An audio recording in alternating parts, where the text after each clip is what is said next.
How did you end up in Texas? I absolutely love this question. There was a lot of moving parts in this decision, which all came together and formulated to be the best decision that myself and my wife have ever made in our lives. Let's get into it. So I have to explain a couple things before I actually get into the actual story. So here we go. First off, when I was in second grade, I remember this vividly. Our teacher, I believe her name was Mrs. Brackett, from Our Lady of Lourdes Catholic School. Yeah, I went to Catholic school. Yeah. We had an assignment where everyone in the class had to choose a state and do a report on it. I believe there was like over 30 kids in the class, so not every state was chosen. But somehow, I don't remember if I chose it or if I was assigned, I ended up with Texas. So in second grade, what are you, 7 years old, maybe 8? I don't know. When you're that young, things are just perceived different, right? So I remember checking out a book at the library about Texas. It was filled with pictures, obviously small words. It was a book made for children. I remember it. I remember seeing cowboys on the back of horses with spurs on their boots and big old hats. There's pictures of cows with these massive horns, oil rigs, gas pump jacks, fields of just open spaces, the big old sky, the stars at night are big and bright. If you're a Texan and you're watching this and you did not clap 4 times and yell deep in the heart of Texas, I'm truly disappointed. Yeah, so long story short, I know, too late. Long story short, I was obsessed with Texas at a very young age. All right, moving on. In 2010, during the playoffs, the Major League Baseball playoffs, the Yankees were playing the Texas Rangers in the American League Championship Series. And a friend of mine who was a Yankee fan had posted something about the Yankees, and I commented. And a guy came on and commented about the Rangers because he lived in Texas and he was a Ranger fan. And we went back and forth, playing around, no maliciousness here, between the Rangers and Yankees, who's going to win and all this good stuff. So it became like a thing where throughout the entire game, we were going back and forth talking about the game. I then got a friend request from this person. Okay, no problem. So here we are. We're friends on Facebook. Weeks later, I get a message from this person asking me, do I remember so-and-so? No, I never heard of that person. Well, what about this person? Nope, never heard of that person. And his question to me was, didn't you go to Ward Melville High School? And I said, no, I graduated from Copeg High School. To which he responded, oh, wow, you're not the person who I thought you were. Okay, shit happens. Well, do you want to stay friends on Facebook? It's Facebook, sure, no problem. So we remained friends. He lived in Texas. All right, next part. It's February 2011. My wife and I got married in February of 2010. So for our 1-year anniversary, we wanted to do something to celebrate. We wanted to go away, but we weren't going to go on a cruise or to some tropical beach or anything like that. That was just too much. So we wanted to do something just big enough to be lovely and just small enough to be okay. Mind you, we had just found out that my wife was pregnant. So while we're talking about what we want to do for our anniversary, I mentioned, hey, I've always wanted to see Texas. I've been obsessed with Texas since I was a little kid. So we booked ourselves a 4-day weekend to the DFW area in Texas. I reached out to this newfound Facebook friend and told him I was going to be in the Dallas area. We made plans that we were going to meet up. We stayed in a hotel in Las Colinas, which is like a little section of Irving, Texas. We spent most of our time in Dallas and in McKinney. When I tell you that my wife and I fell in love with Texas or the Dallas area, instantly, we knew that within the next 5 years, we were going to be Texans. It was so clean. Everything that we need and want that we have on Long Island is here, and then some. They have so much stuff here that we didn't have on Long Island. This was like, are you kidding? Like, let's move here now. Our mini vacation ends. We go back home, still dreaming about living in Texas one day. 7 months later, because we are dead serious about wanting to move to Texas, I go down to Texas for a weekend with a job interview lined up on Monday morning. Now, a guy I worked with on Long Island had a friend that worked for a steel company in Irving, Texas, and he hooked me up with an interview. So I come down on a Saturday, go out on Saturday night, meet some cool people. Sunday, actually go to the Bills-Cowboys game at AT&T Stadium, which coincidentally worked out that way. And then Monday morning, I had the job interview. Now, I didn't get the job. I think it was partially because I wasn't fully prepared to move like at this moment.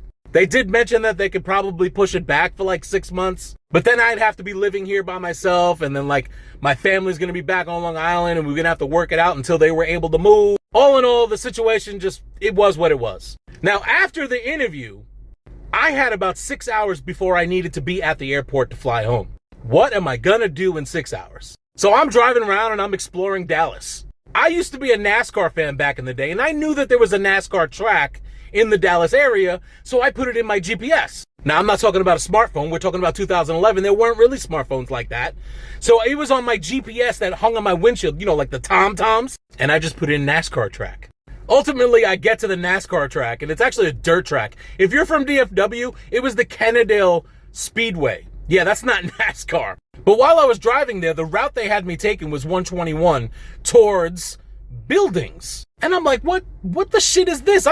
Dallas is back that way. What are these buildings? What skyline is this that I'm looking at? So after I leave the dirt track in Kennedale and I get back on 121, I head towards the buildings to see what this is. Turns out, it's Fort Worth, Texas. Now, I've heard of Fort Worth. My company back on Long Island used to ship a ton of shit to Fort Worth, Texas, so I knew about the city. I just didn't know it was a city. Like, it's got buildings and shit. So I go downtown Fort Worth and check that out, and it's like interesting. It's tiny, but it's like a city. I see a sign that says make a right for the stockyards, and I'm like, ooh, what are the stockyards? Let's see what this is about. So I go down to the Fort Worth Historical Stockyards.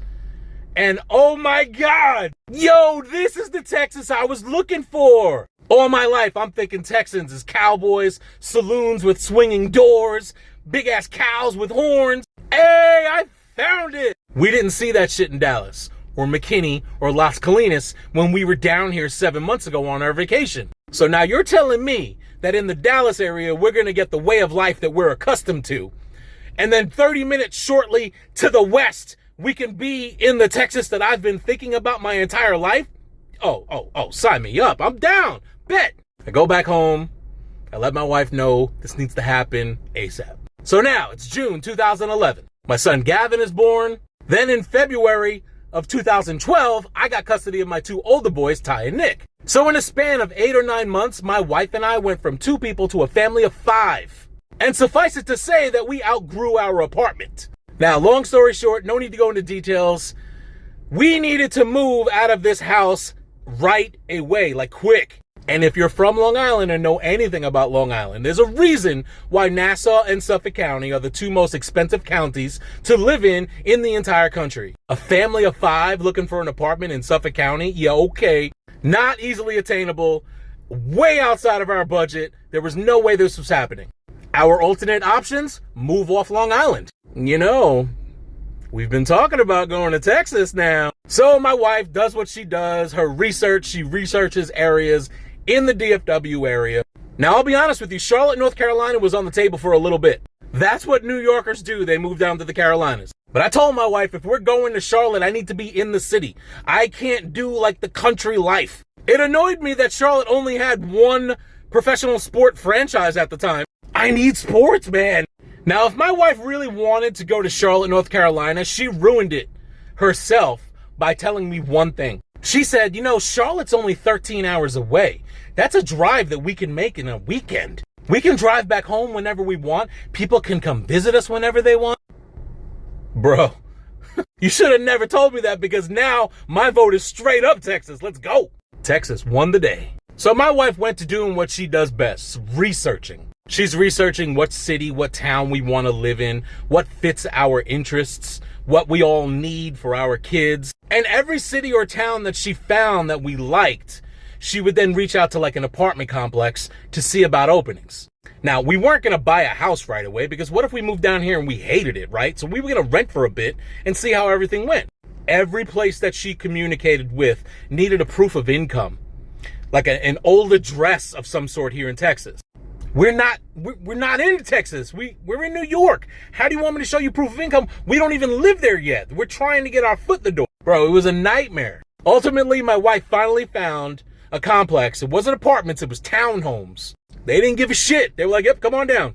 Yeah, we quickly learned why they were eager to get us there. It wasn't exactly the best little complex or whatever you want to call it. We landed in Crowley, Texas. We blindly moved from New York to Texas with 3 kids, a dog, and all of our possessions in the back of a moving truck. No jobs, no leads, just a New York resume and a New York confidence and a New York arrogance that we were just gonna friggin' run shit when we got down here. So we loaded up the moving truck. I drove the moving truck. My wife drove behind in her little Versa with Gavin and Rigby, landed in Crowley, unloaded the moving truck.